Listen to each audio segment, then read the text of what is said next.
star witness speaks to CNN. Robert Costello is the witness Trump's team pushed for in the Manhattan DA's hush money investigation, and he is speaking out tonight to our Paula Reed and revealing new details about the 3 hours that he spent behind closed doors with the grand jury investigating hush money payments to adult film star Stormy Daniels. Now, Costello was a legal advisor to the DA's star witness, Michael Cohen. And after testifying, Costello said this. I've listened to Michael Cohen stand in front of the courthouse and say things that are directly contrary to what he said to us. My obligation is to bring the truth to both the district attorney and to Trump's lawyers. That's exactly what I did.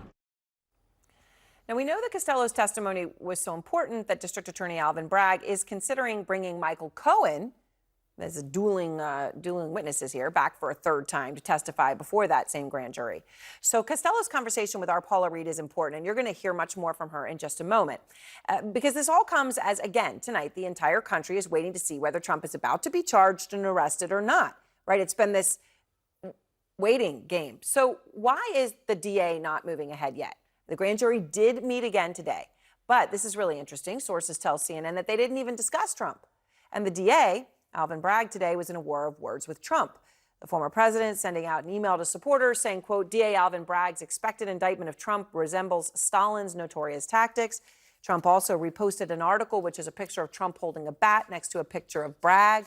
As for Bragg, he's accusing the former president of whipping his supporters into a frenzy by claiming he was going to be arrested on Tuesday, which Trump did, right? He said he was going to be arrested on Tuesday. He's the one who set that expectation. And the general counsel for Bragg's office, in a letter to House Republicans who are now vowing to investigate Bragg, says, quote, Donald Trump created a false expectation that he would be arrested the next day, and his lawyers reportedly urged you to intervene. Well, Paula Reed begins our coverage out front. She is outside the courthouse in New York. And Paula, you did have this conversation with Costello, which is so crucial because he is at the heart of this entire situation right now. What did he tell you?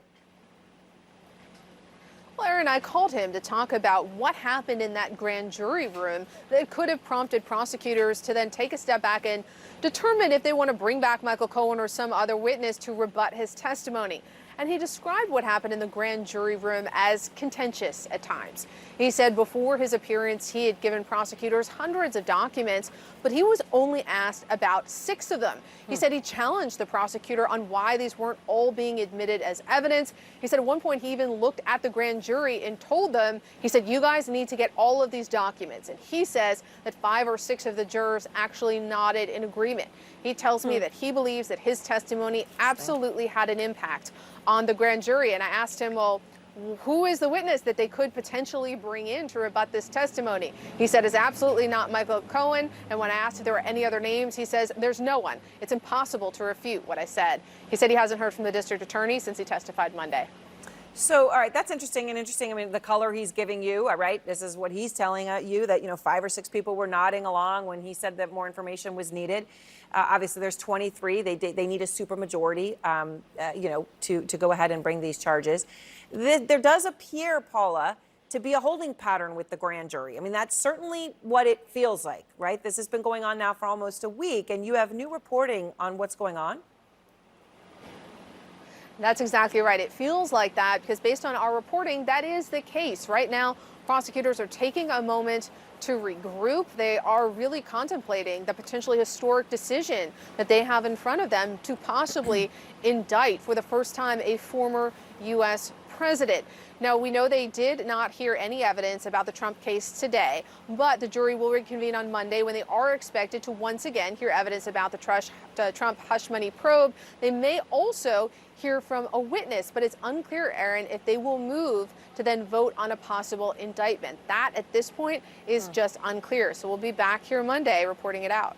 Wow. All right, Paula, thank you very much with all of that new reporting, and Paula, again, having a chance to actually speak to Costello herself. Ryan Goodman's out front, Karen Agnifilo, Stephanie Rawlings-Blake, and Scott Jennings, all with me here to talk about this. So, Ryan, you hear Paula. She spoke to Costello today, and it does seem, from everything we know, that his testimony on Monday is causing a problem for Bragg. Something in there did not go the way they expected it to go. Yeah, it may be the case. I mean, at some level, I think that Bragg's office probably anticipated a lot of what Costello would say because they've just been doing this work for a great deal of time. But it does make sense that if they do want to rebut his testimony, they might want to bring somebody else back in. The statement that he has also made out on the street in front of the courthouse is something that's rebuttable. He says nothing's refutable, but he says that, this whole thing was Michael Cohen's idea. Well, David Pecker, who has already appeared before the grand jury, through his company, American Media Incorporated, they submitted a statement to the federal prosecutors which said that they were in on this scheme with Michael Cohen to set up the hush money payment, and they were doing it to suppress stories from coming out before the election. That might be a good person that they'd want to bring in, and that's what they need to consider. So Karen, what do you think is causing this delay? I think exactly what Ryan just said. I think they're considering what evidence they need to put in to shore up the case and to rebut what was said by Trump's witness, Mr. Costello. I also think they probably wanted, for security reasons, to not have too much time between a vote and an indictment and then a surrender, because you have to keep the former president safe, you have to keep New Yorkers safe, and it will leak out, if by no one else other than Trump. It will leak out, and he will drum up protesters and potentially create another January 6th. So if I were the district attorney, I'd be consulting with law enforcement so that we can have little daylight between the vote, the indictment, and his surrender. It is interesting, though, Mayor, Costello, again, this is how he characterized it, so that's all you have to go on. But he told Paula 5 or 6 of the members of the grand jury were nodding when he said, you need to demand more information. There needs to be more paperwork. Look, they only need a majority of 23 to indict. But as has been very clear, when I said supermajority, that's not the requirement, but that's what is perceived to be necessary in this case. You got to show with the grand jury that it's close to unanimous, if not unanimous. So what does this all say to you? It says to me that the Trump team is very disciplined in their efforts to create chaos. I mean, Costello said what he needed to say. They want to murky the waters. They want to make it so anything that Bragg does will be perceived by Trump supporters as a political decision. And I think they're doing a good job of it.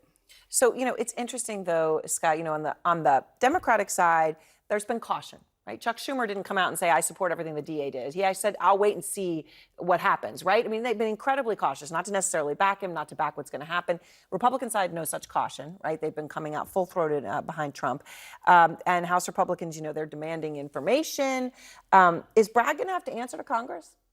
Maybe. I mean, they have the power to do things like this. And I think they needed to show their constituents, their supporters, that they were standing up for Trump. I mean, the truth is, the entire Republican Party, even the people who don't want Trump back, are in lockstep on this. They think this whole thing is political and a weaponization of the criminal justice system. And I do think there's a chunk of Democrats who would really rather Bragg not go forward. By the way, Van Jones is one of them. I mean, plenty of them are very open about it. I mean, I think there are plenty of Democrats and maybe even some Republicans who think it would be better for the other cases to go first.